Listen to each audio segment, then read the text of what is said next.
The diseases of attitude. It's never that pleasant to talk about the negative, but we got to talk about it because life is part negative. These attitude diseases are like weeds that grow in the garden. It's a normal part of life. Here's a good phrase to note. Negative is normal. It's not successful, but it's normal. It's part of life. And here's the next key, in my opinion. You must learn to handle the negative. Don't ignore it. Handle it. Now, I know some people teach the other way. And listen to them. And listen to me. And then make up your own mind. Right? Don't be a follower. Be a student. But I say you got to handle the negative. You don't have to live in it. You don't have to dwell on it. But you do have to handle it, my opinion. I know some people teach, just turn your head real quick and say, there's no weeds, there's no weeds, there's no weeds. They'll take your garden.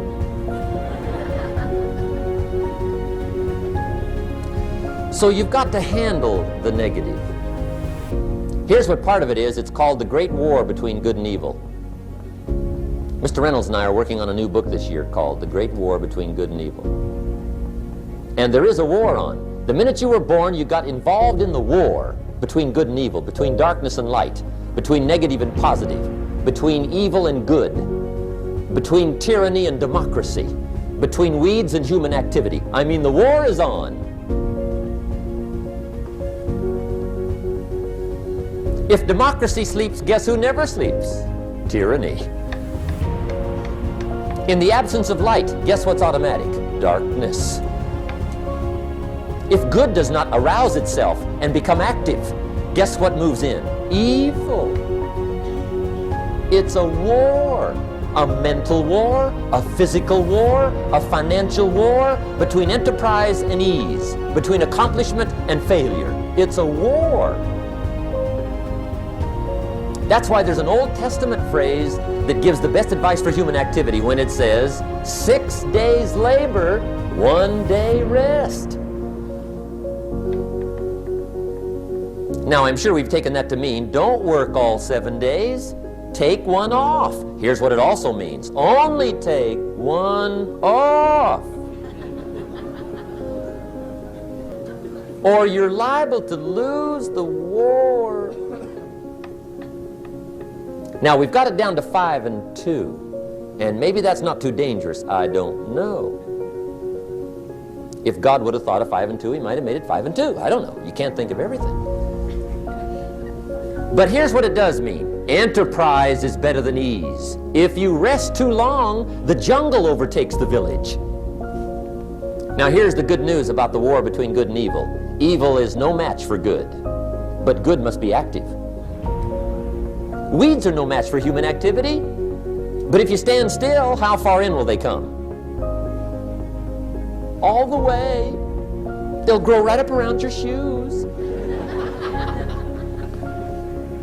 But if you get busy, how far back can you take them? As far as you wish. They're no match, but you must be active. That's why the 6 and 1. Make sure you're not losing the war by taking off too much. Guess what the average years are after retirement? 6. 6. Which means don't retire. Your chances are too slim. Okay. The war between good and evil, the weeds. You got to make sure you recognize the negative, handle it, deal with it, and then go on. Let's make a list of the diseases of attitude that can wreck all your chances to do well. One of the words that destroys everything is called neglect.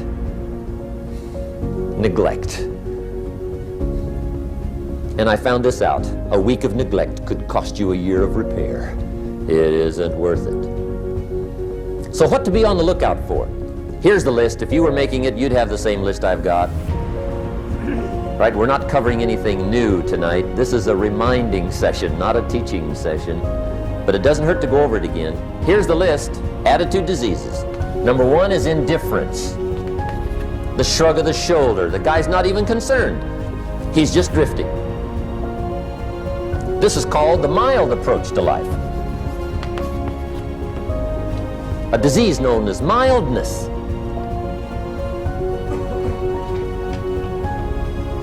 The guy says, well, I can't see getting all that worked up. Well, to be any kind of winner, you gotta get worked up. There's one problem with drift. You cannot drift to the top of the mountain. And the good Lord said in the closing chapters of the Bible, here's the best way to live, one way or the other. That's best. Hot or what's next best? Cold is next best to hot. Not the half-baked middle, lukewarm, not too hot, not too cold. What a sad way to live. I think what it means is pick a direction and go with everything you got. Just pick one and go. Somebody says, yeah, but what if it's the wrong direction? You'll find out quicker. It won't take you 25 years to wake up and say, oh no, I've been walking the wrong road. I told my staff the other day, next best to prosperity is adversity. If one doesn't get you, pray for the other. We all do better from one of two reasons, inspiration or desperation. And I don't wish anything bad on you tonight, but if you're not inspired, I hope a wagon comes down your rut.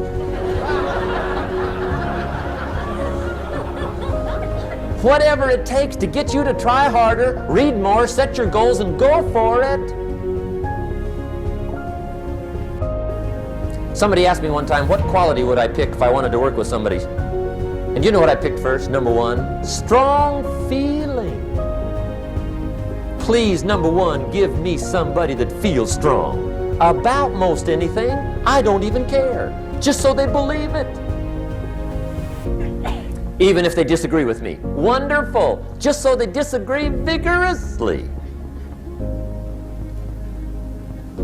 I'm not saying it's easy to win those kind of people to your point of view, but I'd rather do that than to try to resurrect people from the dead. Pump them up every month, pump them up, pump them up. I pass. The good Lord needs a leader for the early Christians. Remember the early days of the Christians? Not like today. If you were to stand up in the early days and say, I'm a Christian, cut off your head, toss you and your wife in jail, let you rot. I mean, those were ugly days. Being a Christian back then was not called socially acceptable.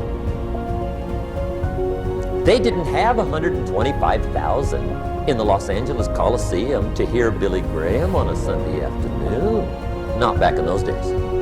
Back in those days when the Christians got in the Coliseum, it was a different story, right? I mean, the word was, stay out of the Coliseum, especially on Sunday. Last Sunday was Lions 33, Christians nothing. See, those were mean, tough struggle days for the Christians. Now, when the days are mean and tough and struggling, you got to have some kind of leader. Do you know who the good Lord picked for the leader when the days were mean and ugly? Saul from Tarsus. That's who he picked, Saul. I'll tell you what, I would have picked him. You would have picked him. Anybody would have picked Saul. Saul was one of those incredible guys. Once he got into something, look out. Everybody in the community knew what Saul was in. Because whatever he joined, he'd flip all the switches, open up all the dials, turn on all the faucets, and go like mad. He was known as All-Out Saul. I mean, he was something else. Now, at first, it wasn't working out well. Saul hated Christians, which makes a poor leader, right? I mean, that won't work. Saul got this bug somewhere about the Christians. He got to hating Christians. And he hated them so bad, every time somebody would say Christian, he'd fly into a rage. And I guess he decided one day, it was his mission in life to get rid of all the Christians. He was Saul anyhow, could do most anything he wanted to. So he got him these letters of authority to go around to the various communities and hunt down the Christians. They said, do whatever you want to with them, Saul, they're unpopular anyhow. Drag them in the streets, whip them, stone them, torture them, kill them. You mention the name Saul from Tarsus to the early Christians, I'll tell you what they would do. They would run, hide, lock the doors, leave town, dive underground. I've been in the catacombs of Rome where they hid. He was mean. I mean, terribly mean. But remember the story? One day Saul's making it for Damascus. Heard about some new Christians, flies into a rage, takes off for Damascus. And the story said he was angry. There's a little sentence in the story that says, on his way to Damascus, he was breathing out threatenings and slaughter, which meant he felt rather strong about the idea, right? That's strong, that's strong. But on this journey, right, according to the story, as Saul was making his way to Damascus, the good Lord looks down out of heaven and says, there's my man, Saul. He's got to be something else. And according to the story, this great light shines out of heaven, knocks him flat, right off his horse, grinds his face in the dirt, and blinds him for 3 days. The good Lord using recruiting tools we can't use, but when you're Lord, right? To make a long story short, Saul from Tarsus becomes converted to Christianity. He becomes Paul, the great leader, the apostle. And without a doubt, the good Lord got him a dandy. One he didn't have to pump up every month. In one of his later writings, he said, the things I once hated, I now love. The things I once loved, I now hate. See, that's strong.